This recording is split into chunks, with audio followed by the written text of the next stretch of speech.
Hello guys, how's it going? My name is Dalaran, and corruption gear is the biggest craze right now in the game. Everybody is trying to farm sub corruptions, as corruptions are going to be a pretty massive update to how strong our characters are. Corruptions are going to be important, and figuring out the best ways to farm corruptions right now, at least from the methods that I've seen so far, all the different type of reward structures where you can get corrupted gear, is something I want to talk about in this video, just to make sure that everybody has all the information.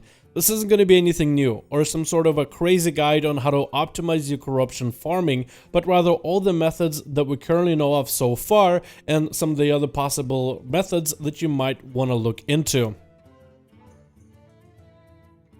First of all, corruption is replacing Titan Forging and War Forging, which were particularly RNG systems that allowed players in LFR difficulty and maybe even in World Quest to massively Titan Forge some sort of piece of gear.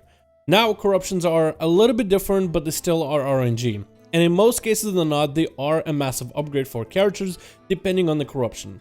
There's many kinds of corruptions. Some of them fire a massive purple laser at enemies, some radiate purple, others fire purple tentacles that will zap your enemy. It's a lot of purple everywhere on your screen. Others just increase your stats or the value that you get from gear and stats. Some may increase how much damage you do when you crit, very similar to the Benthics. Corruptions do scale off of gear. They did have to do a hotfix for some of them that scaled off of your stats.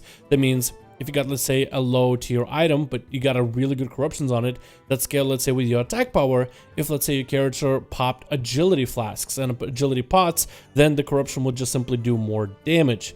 Now, corruptions are limited to the gear. So the better your piece of gear with a good corruption, the better the effect of that corruption is going to be. But still, a lot of people are trying to farm corruptions that give you other resources like secondary stats that can be gotten from lower tier pieces. I should also include that we will not be talking about horrific visions as a way to farm corruption gear.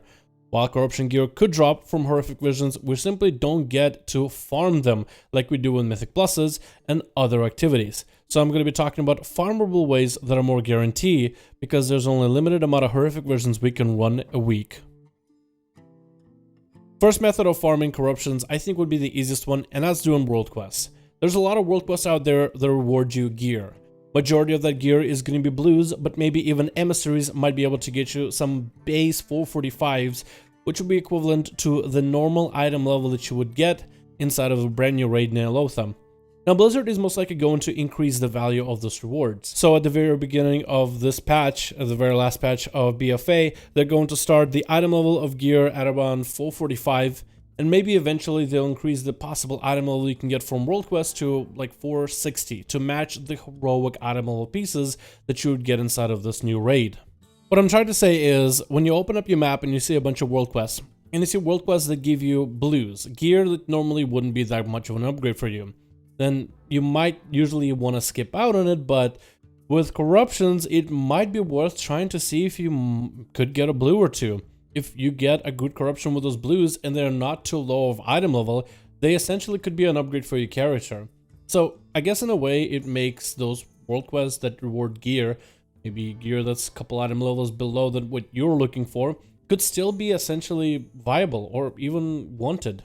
So if you see a world quest, especially great on new characters, but also good on like higher geared characters, and it drops gear, it might be worth your time to go and check out to see what kind of corruptions you might roll on it. In essence, the first method of farming corruption gear is through RNG and mostly through world quests, which are very simple to do. And it kind of gives players a reason to want to try to get certain blues. Even though the piece of gear might be a downgrade, it could be nice. When's the last time you had to do a world quest where you even wanted a piece of gear from it, especially on one of your more geared characters? Farming blues is actually not a terrible choice, and it's kind of nice to have a reason to want to get them for a chance of corruption. But eventually the item level, you are going to outgrow it as you make your character stronger and better. So you're probably going to want to get some of the more better, more reliable ways of getting corrupted gear. Now, the first way to get corrupted gear would be through Mythic Plus dungeons. This one has RNG, but also no RNG as well. Let me explain. So when you run a Mythic Plus dungeon at the very end of the week, right now what most people have been doing in the first week of this new patch, people have been running 6s.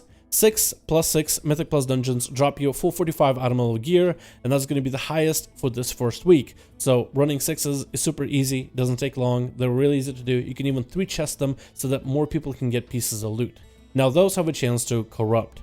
And going into the future, as Blizzard will increase the drops from the higher you get the key done up to a maximum of 15 that will reward you better gear, the more chance you'll have for better loot that could corrupt.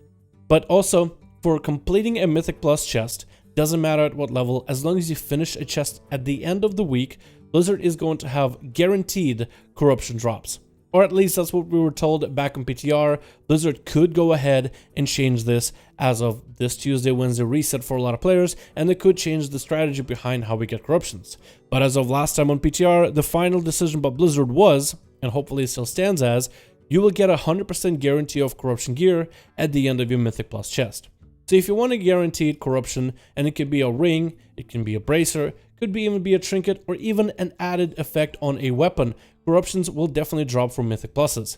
Now, you are playing a little bit of a lottery, what kind of corruption you're getting, and also what kind of piece of gear you're getting, but I think this method is a little bit better. If you want to look at the bright side, if I were to get, let's say, a ring with a bunch of mastery and haste, which are my 2 worst stats for my Outlaw rogue, but they have a really good corruption, that means I value the corruption more than the stats in that piece of gear. Potentially, you could have loot with bad stats that don't help your character, but they actually have a valid, viable corruption that does increase the damage. So I feel like it's a nice way for you either to get good stats or a good corruption. Because all the gear that you get from Mythic Pluses and other corruption gear, if it does have good stats, you can always go to Heart of Azeroth and go to Mother, and you pay very, very little of mementos in order to have a piece of gear cleansed. So sometimes you'll be able to get really good stats, but a bad corruption which you can remove, so you don't overextend your corruptions, or you get really bad stats, but a really good corruption. But that is more of a reliable way of getting corrupted gear, so that'll be a once a week thing. The higher the item level piece of gear you get, the better generally, but even if you are someone who doesn't do a lot of Mythic Pluses, diving into a 6 or a 7, or maybe at the very minimum a 10, I feel like will get you decent gear to begin with. Then the other way to get guaranteed corruptions, which could potentially be good for your character, is through the brand new raid. The raid is always going to have gear that can drop for you, and of course it all could corrupt.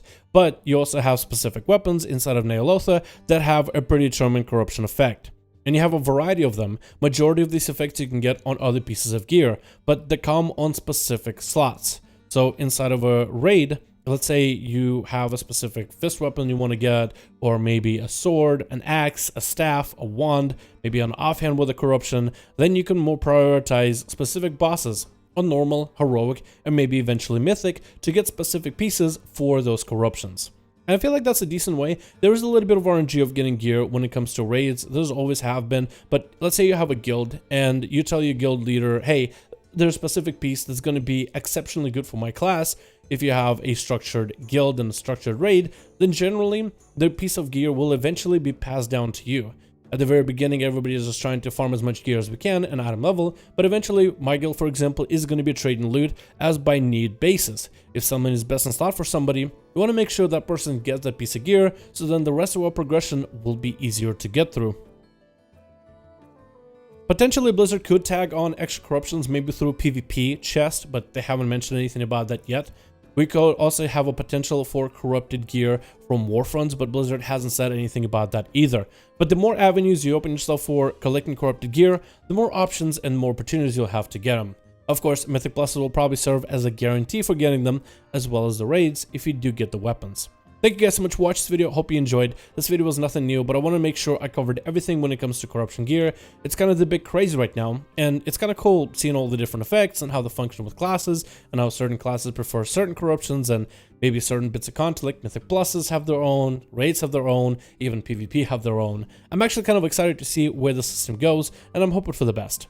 Thank you guys so much for watching this video. I do hope you enjoyed. Let me know your thoughts in the comments below, and I'll see all of you guys in another video.